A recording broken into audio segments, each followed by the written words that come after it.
Welcome, everyone. We're going to give people a couple of more minutes to come in. Okay. I'm going to work on some accessibility stuff on my end. If everyone could stay muted that has entered, that would be appreciated. You are muted on entry. We are streaming this live on Facebook right now, and it will be recorded for the eventual upload to YouTube. So I have to keep remembering that I'm being recorded because I just did something weird. All right, but I digress. All right, welcome everyone. We're going to start right now because we have a very hopefully fun-filled, educational hour filled for all of us, packed for all of us. So let me get it together. So welcome. My name is Rashida Bunting, and I am one of the co-hosts of this employment working group that's sponsored by ADAPT. You have to forgive me. I'm in podcast mode. I was going to say something totally different. So my name is Rashida. I am one of the co-facilitators, not the co-host. I am your host for this meeting today, but I'm one of the co-facilitators for this ADAPT Employment Working Group. Now, the ADAPT Employment Working Group is a group that's sponsored by ADAPT, and we work on just job readiness skills for people with disabilities, self-advocacy. We have our newsletter, and we can answer more questions about that later. Yasmin Campbell is also one of my other co-facilitator, and she's under the weather today. She's here, but let's just put some prayers in the universe for Yasmin for a speedy recovery. So let's all begin. So I am a dark complected African American woman, and I'm sitting in my workstation. I have just long twists in my hair like dreadlocks, and I am wearing just a blue and gold sweatshirt. Now, we're going to talk about alternative jobs for the disabled. I understand that our unemployment rates are really, really high. I can only speak for myself as a blind woman because that's what I self-identify as. The last I heard that our unemployment rates were about 70% and counting. And I am one of the 30% that is employed, and I'm very grateful for that. And I am getting a paycheck, but at the same time, there are other ways that we as people with disabilities can make money.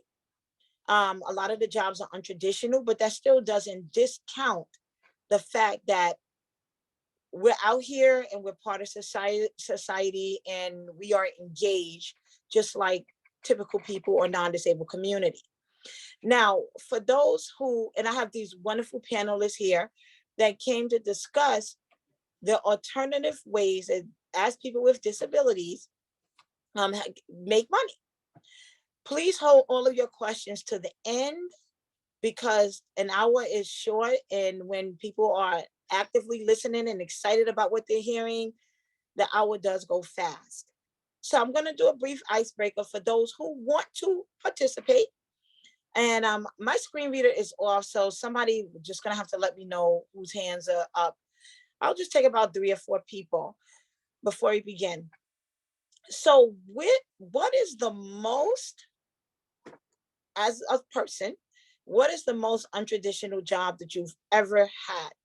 Now, for myself, when I came up with this icebreaker, I thought about it, and I've had some doozies. So I was a contact tracer during the pandemic. That was one of my side gigs because I always got to hustle. And I was passing out face masks on street corners in 20-degree weather, which was fun because I like connecting with people. And another one of my untraditional jobs that I've had where I actually made money, I was a psychic reader for people, and I was a psychic medium. So I was, believe it or not, charging people to do psychic readings and speak to the dead. True story. And I made a good bit of money doing that. So those are some of my more untraditional jobs when I was in transition. Well, with the face mask, I was working and side hustling. Even with the psychic reading, I was always doing a side hustle. So whoever wants to unmute, just jump in, maybe two or three people, and say what untraditional job that you've had. Jovan. Okay. Okay, I had two very unconventional jobs. One of them was I was a door-to-door Kirby vacuum cleaner salesperson, and I also sold perfume on the street, like those businesses to walk up to women and Yes. ask them to try. I did that too, so I'm gonna mute. Okay. Thank you, Jovan. Anyone else? While people are coming in. Hey, this is Michael. Yes. I had two fairly unconventional jobs, although I didn't think so at the time.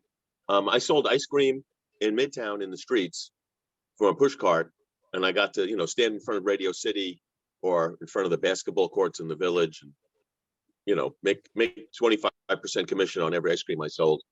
And I spent 3 summers carrying beach chairs around at a ritzy private club in Long Island, where Oh, nice. I got paid in Nice. tips, and I made serious money. I'm gonna cut my screen reader off because it's driving me crazy. So somebody else will have to watch the chat. I would Yes, say Esther. my unconventional job would be a graphic designer at a church. I worked there from high school up until I graduated college under the table. So I got paid under the table doing a lot of different types of graphics. And I would say the job that I have now. Wait. Hold on now. We're gonna talk about it. Guys, Esther is one of our panelists, and she is chomping at the bit to talk, as you can see.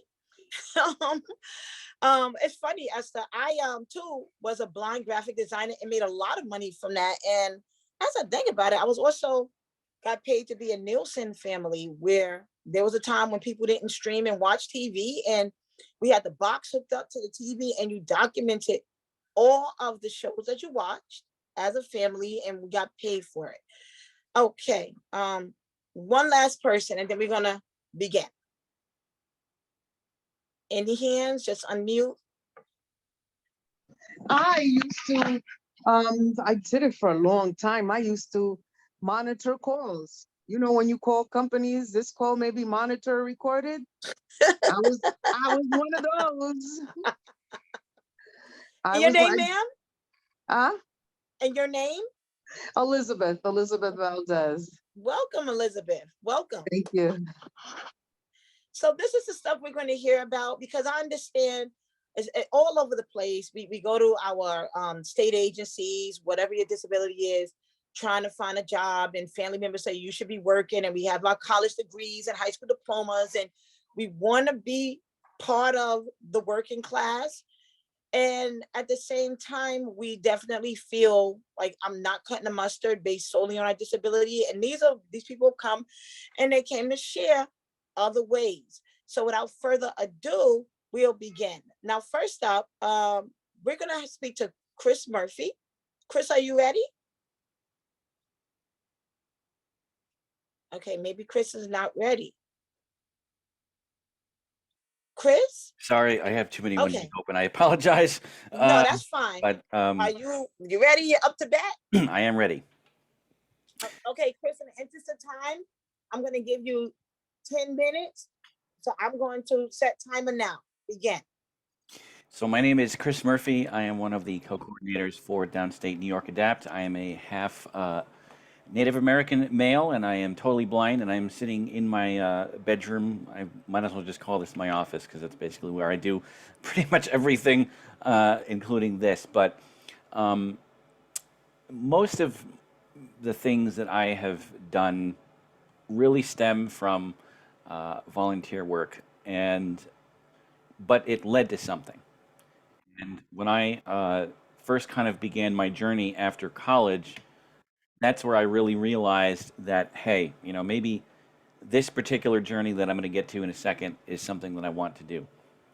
So my most influential volunteer experience, and there's a couple of them, was after I had gotten trained in assistive technology instructor, programs. I volunteered for 2 weeks at Perkins School for the Blind in Massachusetts, teaching middle and high school students how to use their technology, how to make it, part of their lives. And of course, this is back in 2008 when we didn't have all of this fancy stuff we do now. iPhones are barely part of the population, and we didn't have all of that. But at that point is when I really knew that teaching was something that I wanted to do. However, as life continued, and I was still in college at the time doing this, I had another volunteer opportunity. And that was also kind of like an internship, because I volunteered at the Lighthouse Center in Groton, Connecticut for people with multiple disabilities. And I started out working there with someone that was legally blind that was losing her vision. And I liked it so much there because there was such a different environment of people, so many different types of disabilities, that Dante run. I did my internship for college there. And Join the meeting. although it wasn't a paid position, it was something that I truly enjoyed because I got the ability to get to know everything from multiple people with multiple disabilities on so many different aspects. After college, after I graduated, I returned again to Arkansas to get another course in technology training. And for about the past almost 8-9 years now, I have been doing work teaching technology for the state of Minnesota. I'm actually in transition right now, waiting to start working remotely for the state of Washington, doing the same thing. It's just a rather slow process. But the only other thing that I want to mention here is I have really discovered, even now in 2023, doing work for ADAPT and the National Federation of the Blind and so many other things that I do.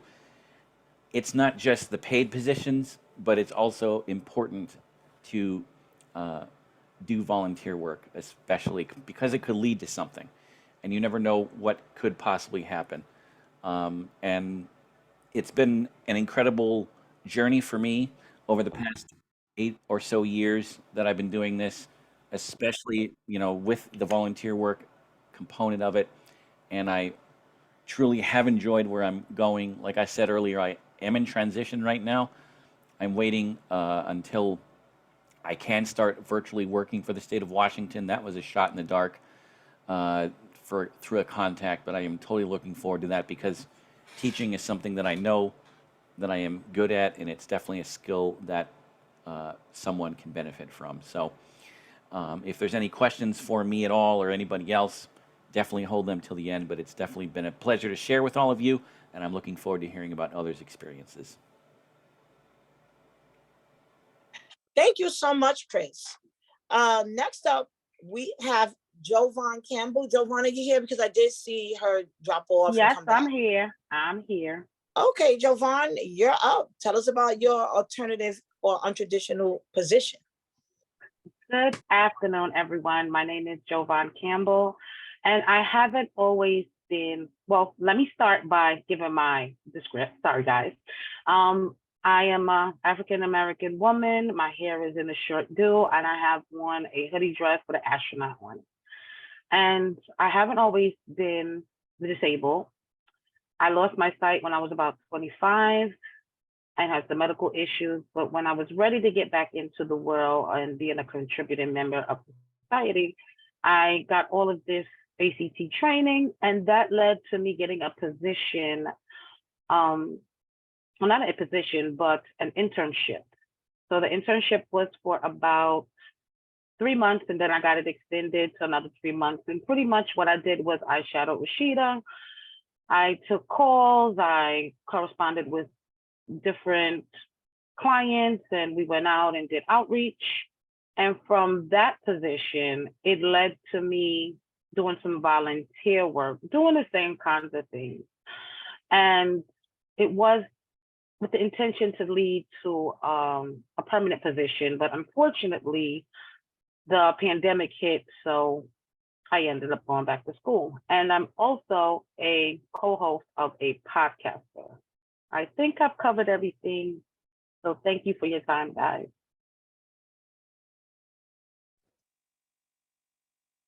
Okay, Javon, you know what you're doing, Javon. You are what we call saying the stuff. You are saying the taste. You have your short do and your dress on with the, I try to keep it short and sweet. I know we're you on a are time out limit. here.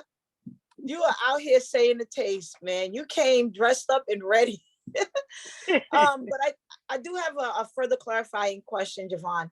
So Sure. maybe I didn't hear it because I'm doing a lot of stuff behind the scenes.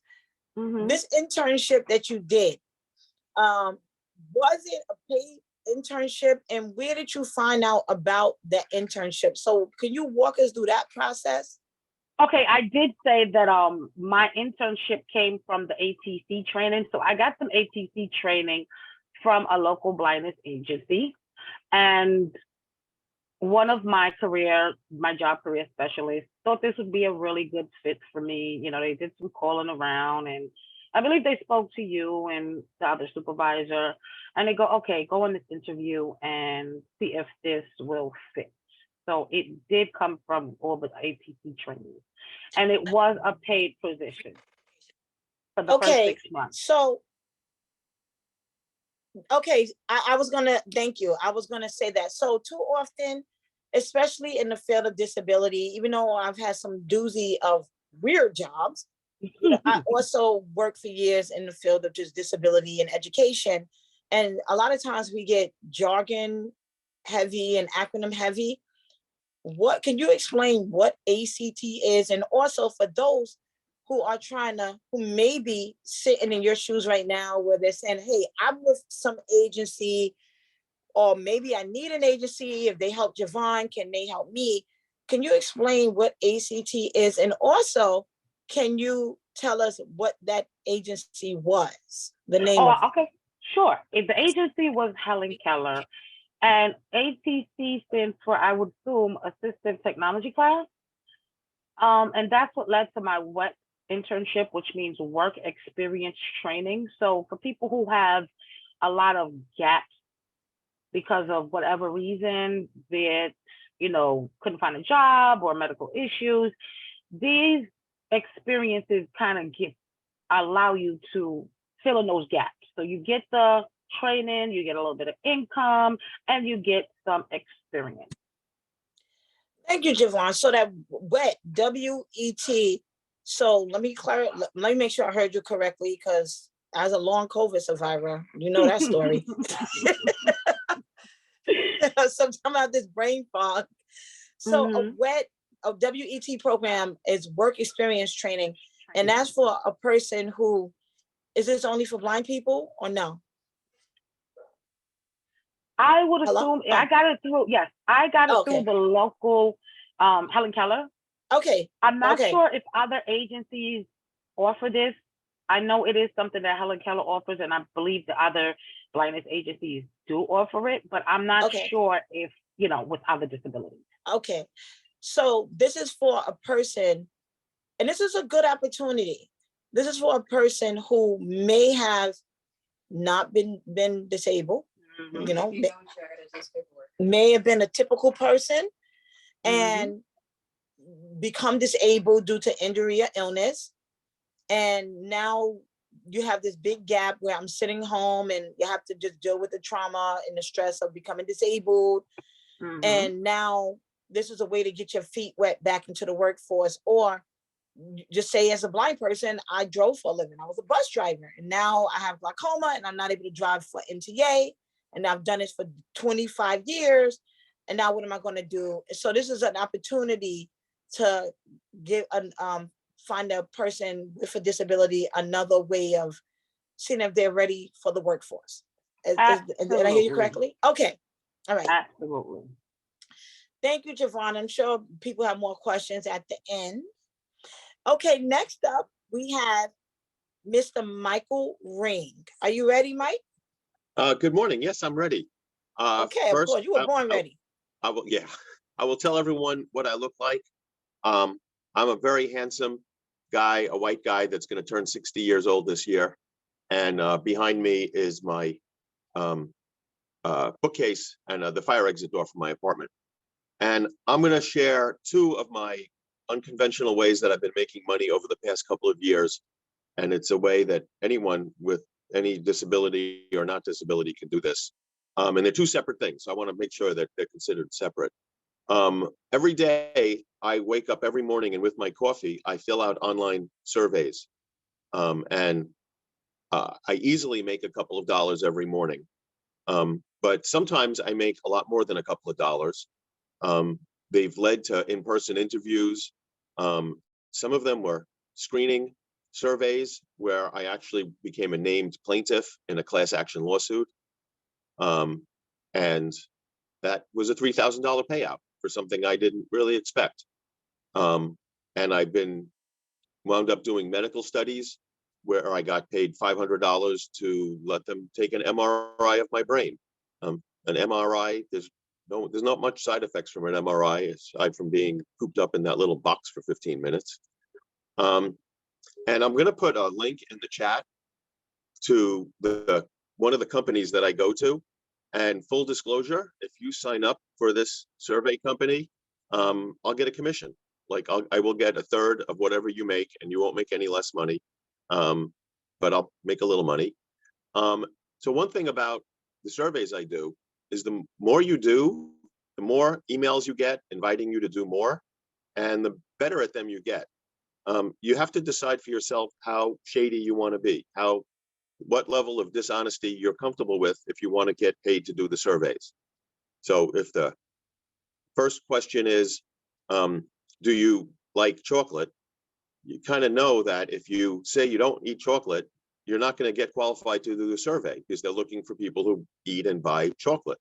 So you have to make this decision on, do I want to move forward with the survey or not? Like, I don't smoke, but I'm willing to say I'm a smoker for the point of making a dollar. And I don't really care if the tobacco company loses money. It's okay with me. And it turns out the more surveys you do, the more invitations you get to do more surveys. And they're very similar. So you can wind up doing the same survey a few times that's presented through different portals. So I don't know, that's about it on the surveys. But in my back of the envelope math tells me I made about $10,000 last year in cash. No one told the IRS, no one told Social Security Disability that I made this money. And I'll probably make that much this year.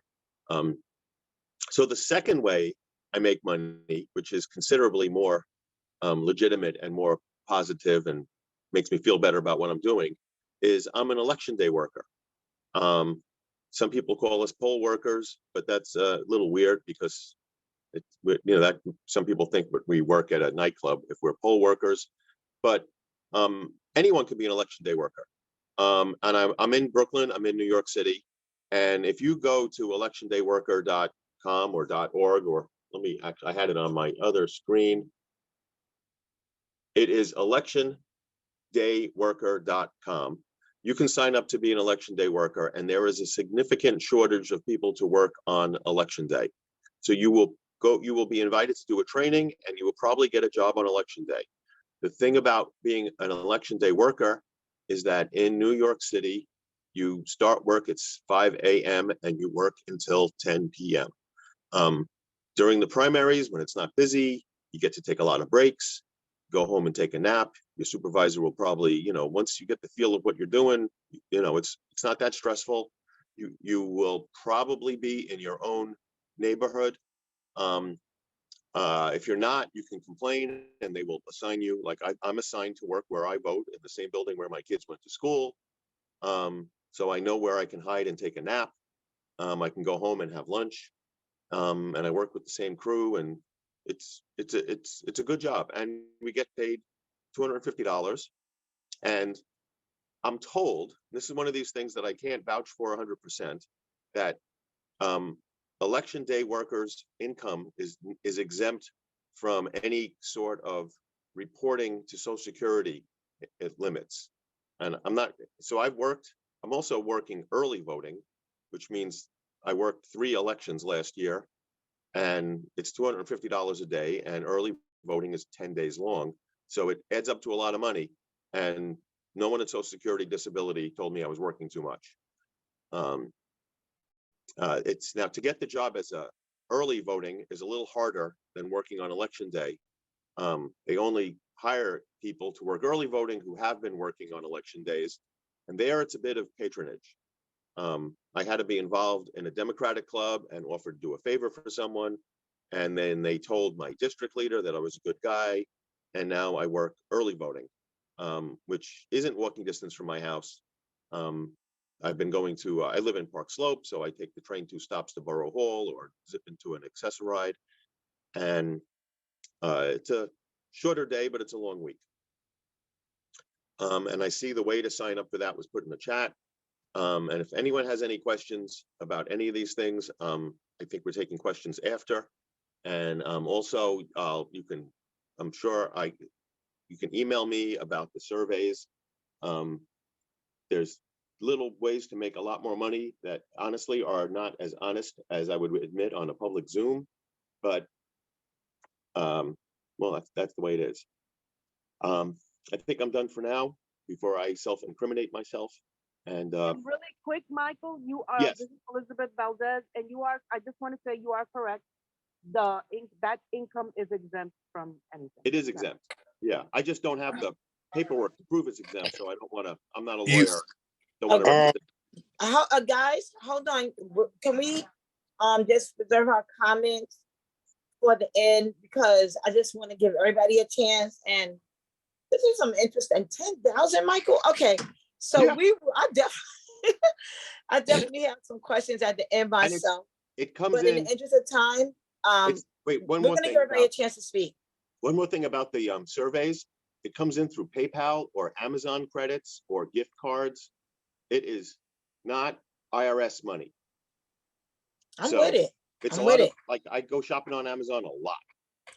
And for those who are visually impaired like myself, or low vision, and who are cutting their screen readers off, because we do know how annoying Zoom can be with a screen reader, we will send the chat to everyone's email address afterwards, so you can get this information. So don't worry. Okay, so next up, we have Miss Esther Gilliard, and she's coming here to speak about, hold on. Oh, okay, because I'm using my screen reader right now.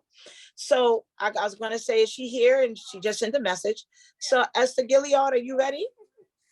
Yes, I'm ready. Esther, you're kind of low.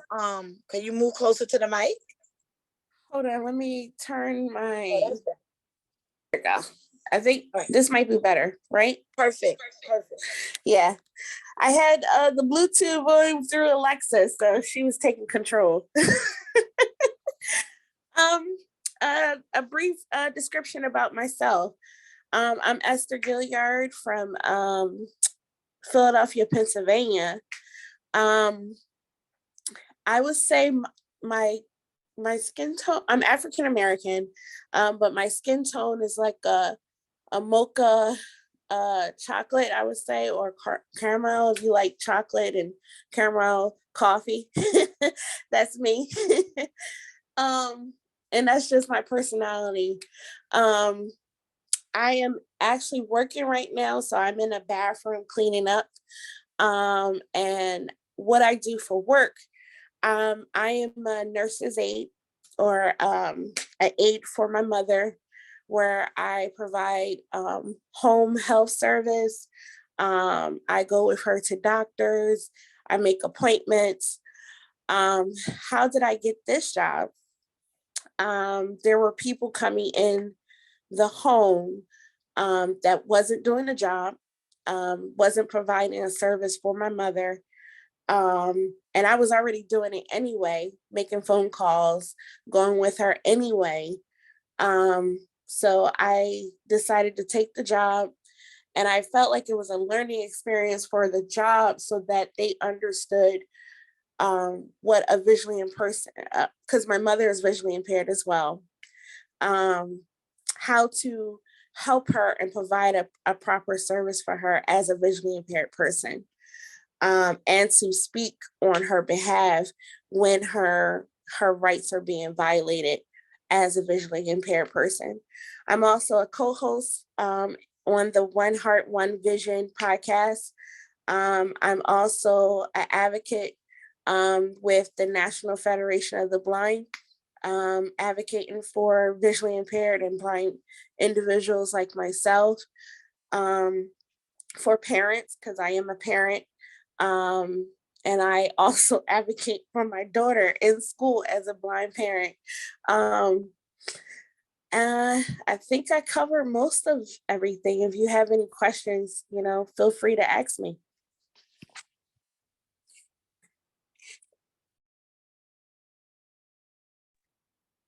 Thank you, Esther. So now, everyone, we're going to open the floor up for questions and comments. Do we have any hand raised? Because I don't see it. Michael, can you look at the chat and see? 11:30 a.m. 3 notifications. There's no hands raised. So there's no comments? Okay. So I do have some questions then. So Esther, so you're in New York State. I think we call this like the CDPAP or something program. So, and you live in Pennsylvania, so each state, I guess, is different. On the average, how much could a person make doing home health for a relative? And if you are on benefits, would that affect your benefits? Is this, if you know what I'm asking? Well, on an average, I hope you guys can hear me. I did put the Bluetooth on. No, you're fine. Okay. I'm working full time. So I actually lost my Social Security benefits because I'm working full time, which is between $12 an hour. But I do get benefits through the state, but not through Social Security any longer. And that's just to maintain my household where I'm living. So I guess making about $35. I mean, 35,000 a year. 35,000 a year. I can't speak this morning. Yeah, but 35,000 a year. But I can tell you this much, especially if you're on SSI, you may be making more doing that than waiting for a check. Do you see what I'm saying? Correct. And you're not under. Are you under the income limits? Are you? So your salary, as far as the United States government is concerned, is as equal as my salary, if that makes any sense. Where there aren't any income limits on bank accounts and things like that. Okay. But you also keep your medical. So you keep the Medicaid or whatever the state of Pennsylvania has. Correct. Like I can still keep the medical for right now because of this pandemic situation. But unfortunately, I'll probably end up paying for my medical either through my job or through the state. Now, another question, Esther. Working for a relative, what are the ups and downs of that? Because too often, and we all know about, and I know you, Esther, so I know you're actually doing the work. And that's why I got the camera off. I know. And there's a lot of people who have been told where a relative will do this program, but they're kind of doing it half-heartedly, or sign me up and give me the check, that kind of stuff. So, and the person who actually needs the services, they're not getting 100% of what the services would be if an outside agency was covering it, where they would provide a health aid or something like that. So what are the ups and downs of looking out for a relative under this program? The ups, so my mom is visually impaired like myself, but I had actual training to assist her. And I'm actually still receiving training. So that's part of the ups for me, is that I'm still able to work through OBR kind of like as an intern, providing me like a laptop and things that I need so I won't have to work this job for the rest of my life. And as another ups, I would say spending time with my mom more, knowing that she's being cared for because I'm actually doing the work for her. Yes.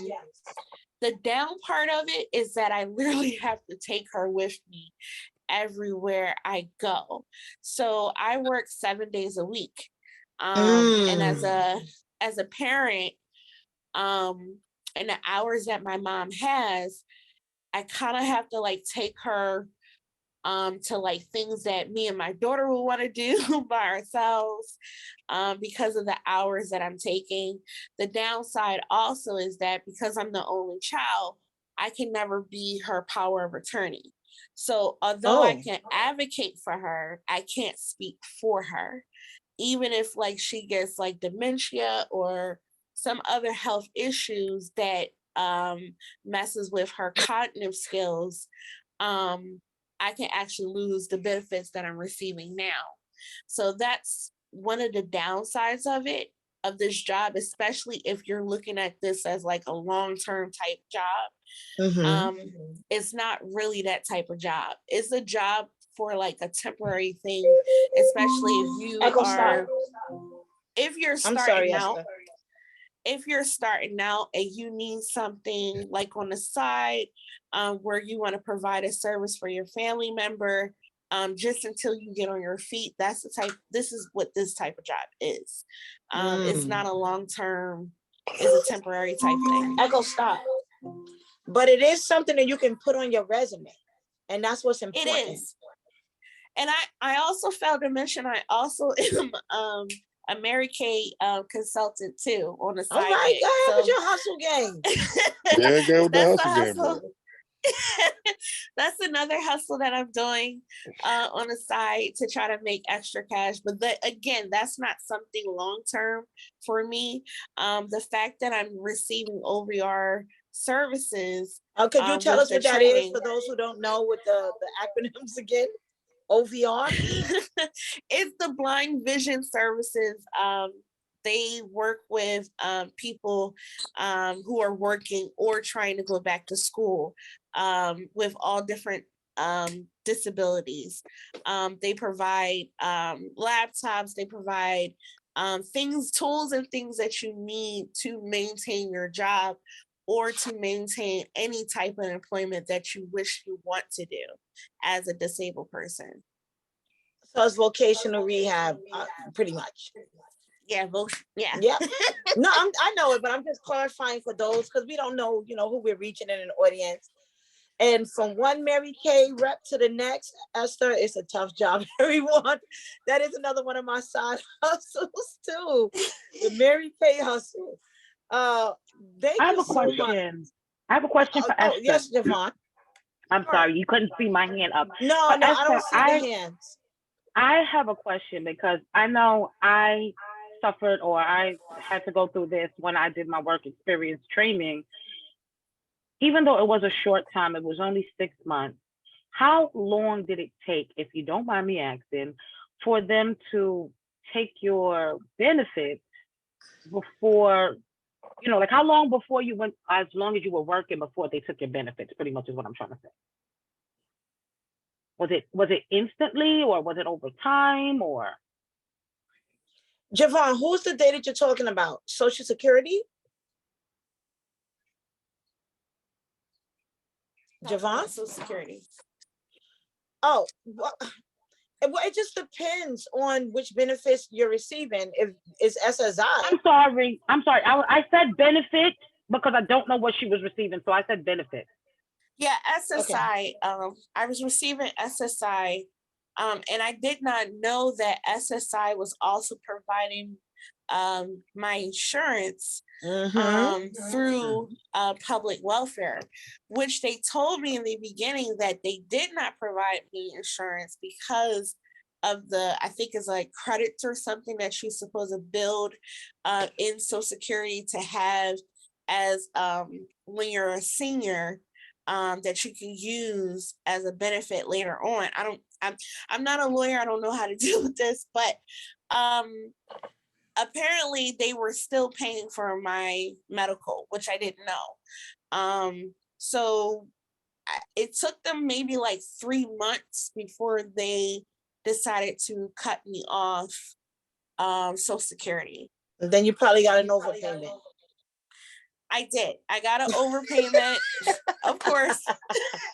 Of course. I got Yep. an overpayment. But now they're saying that I might not have to pay it because of how much I'm paying in taxes through Okay, the that's good. job that they can take from the taxes, because it wasn't that long before Okay. they decided to cut me. Have I heard from them yet? No. I have not heard from them as of yet, but I am still providing them my pay stubs information, because that's something that they're going to ask and continue to ask, even if they're not paying you. Thank you so much, Esther. Thank you. I have a question for, do we have any questions or raise hands? We have a hand up. Liz Valdez has her hand up. Okay, thank you, Michael. Okay, Elizabeth. Oop, you got to unmute. Yeah, I just wanted to chime in that I know that in New York, for the CDPAP program, they pay $17 an hour. In New York City, within the 5 boroughs, I think like upstate, they might pay 15 an hour. Because there was an increase, I know that. I have a question. Does the fair pay for home care, would CDPAP workers, or I don't know what the term is, would that fall under this? Yeah, and then in October, they're going to get another $1. So it'll be $18. Okay, thank you, Elizabeth. I see Jose hand is up. Jose. There's a couple of things I wanted to touch on. Like, if you work and have a disability, depending on the services you get from Social Security Administration, whether it be SSI or SSDI, you're still entitled to receive your Medicaid benefits as long as you report your income monthly.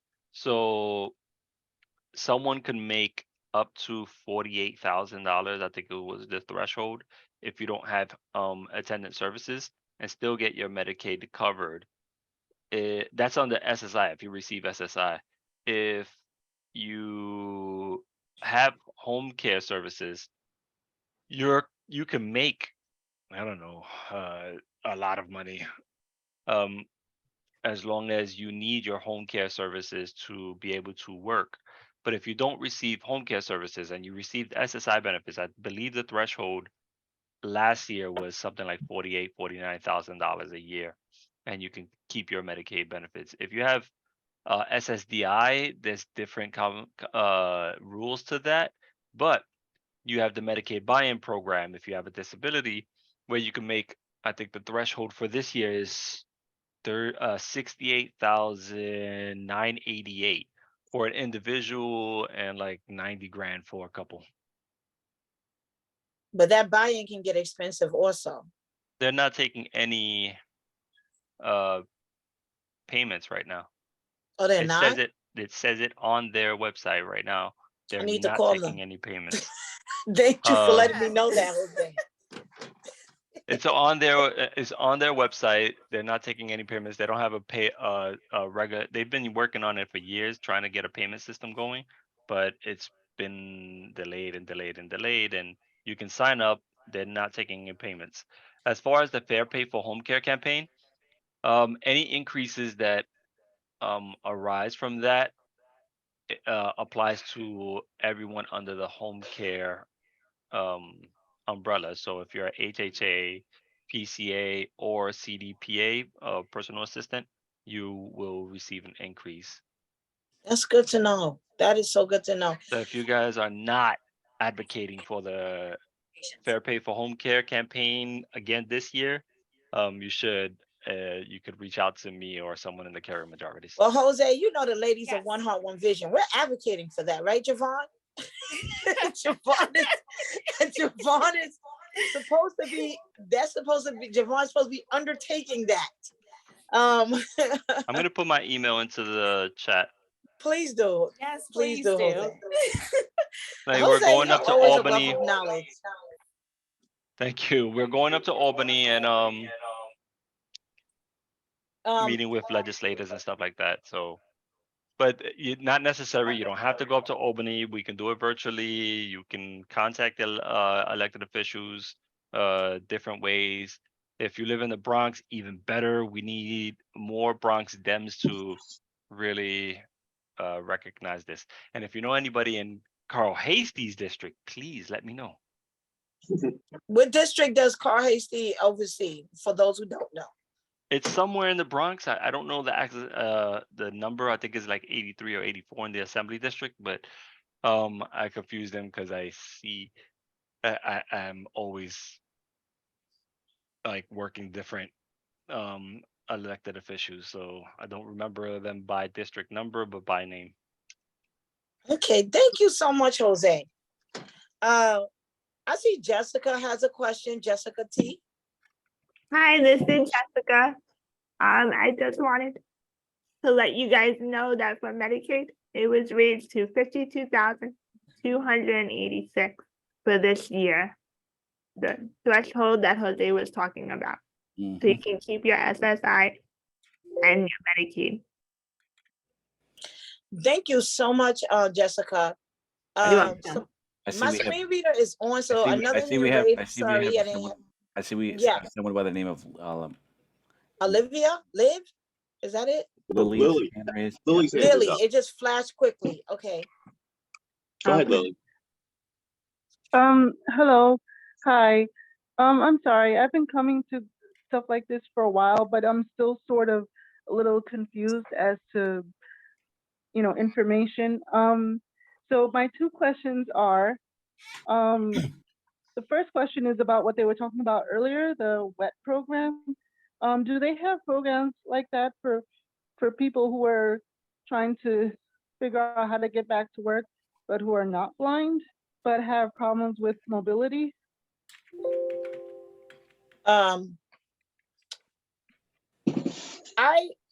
Michael or Kathy, I am a blind person, or anyone who has mobility. Are you a wheelchair user, Lily?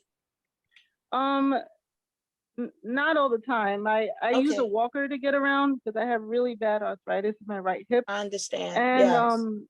and so I get tired very quickly. It's hard for me to walk a couple of blocks and I get really tired.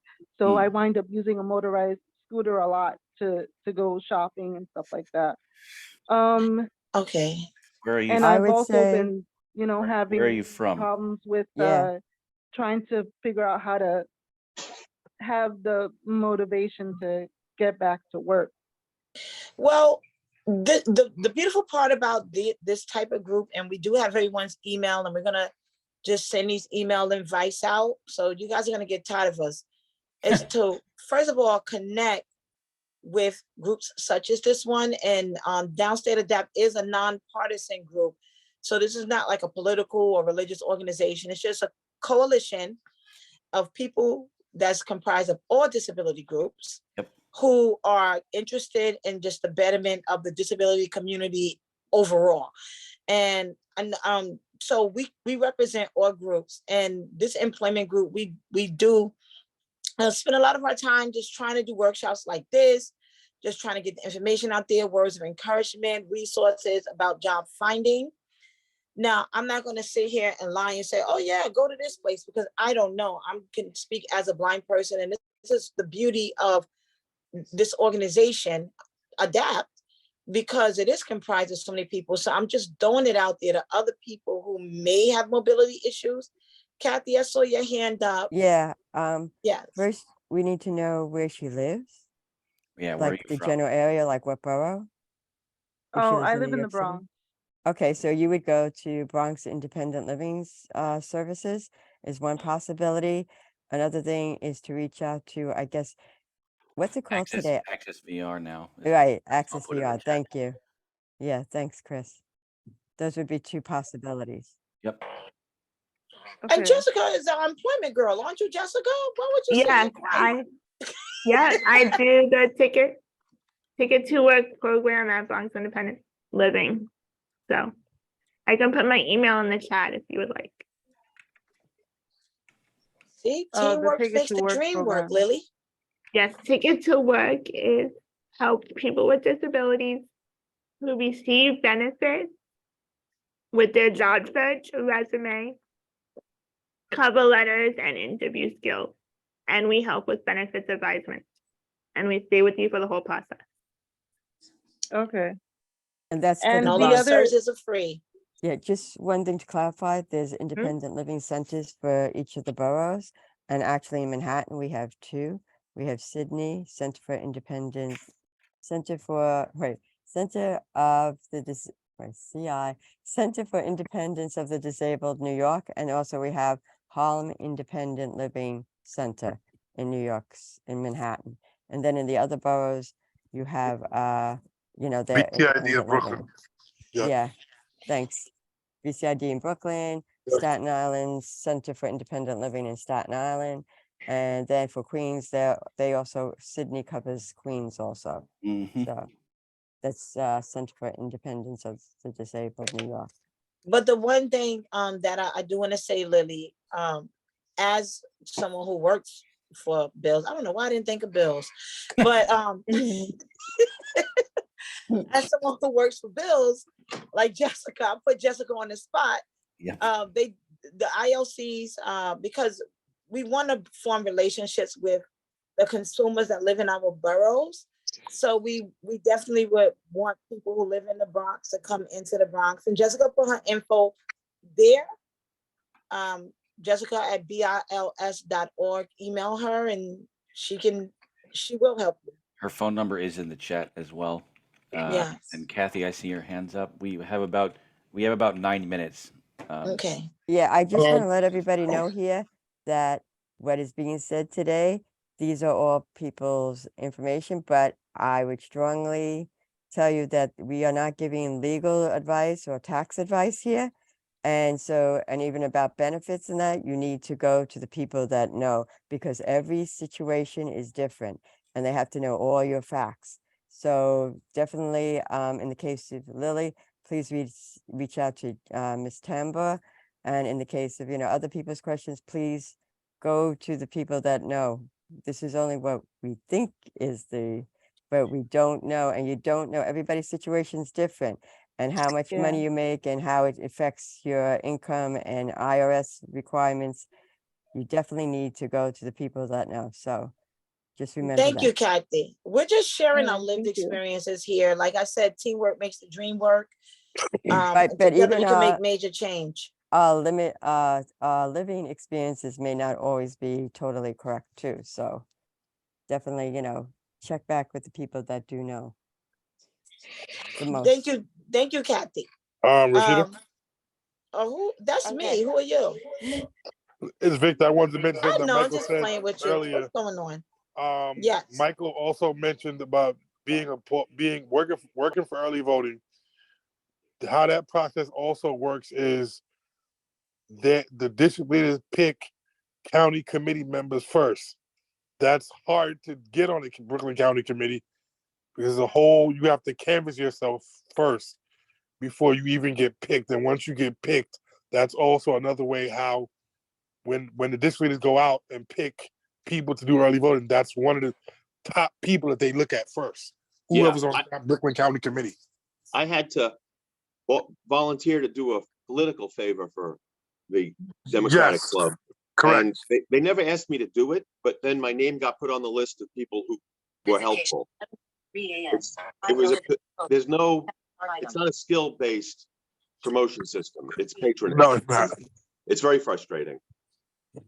But you know what, guys? The disability community is a microcosm of the greater community. It's a lot of that stuff going on everywhere. So it is what it is.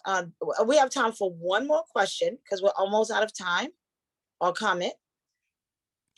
This is Esther. I would just say the person who spoke about Ticket to Work, I would definitely like to get your information. I did put my email in the chat. So please, if you can email me just to connect, that would be great. Yes, Okay, I will but tell you our intro email. yes, thank you, Jessica. We But will. maybe Jessica, you can help her find an ILC in her neighborhood. She lives in Pennsylvania. I know Nancy's, someone was actually in Yes, I here. can do that. Someone I actually can was, find an EN by her. Okay. someone actually was in here from Pennsylvania. I can,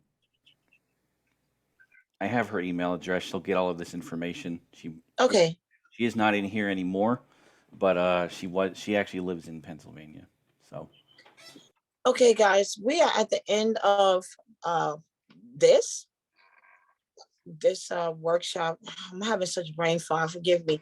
We're at the end of this workshop, everyone. Thank you so much for coming. Like I said, this Adapt Employment Group is a wonderful organization. You see how people jumping off quick? yep. But this is a wonderful Thank you very much for organization. coming, everybody.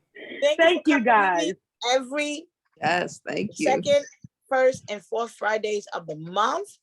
And we will contact everyone. We have an email. We have a newsletter that we'll email, and we are looking for those articles. Send us your articles, your thoughts to adapt.employment@gmail.com, and you're welcome. And thank you to all of the participants. Yeah, thank you. Can you just stay on for those who were part of the panel? Briefly. Thank you. All right. Bye-bye. See you all. You're Thanks, welcome, guys. guys.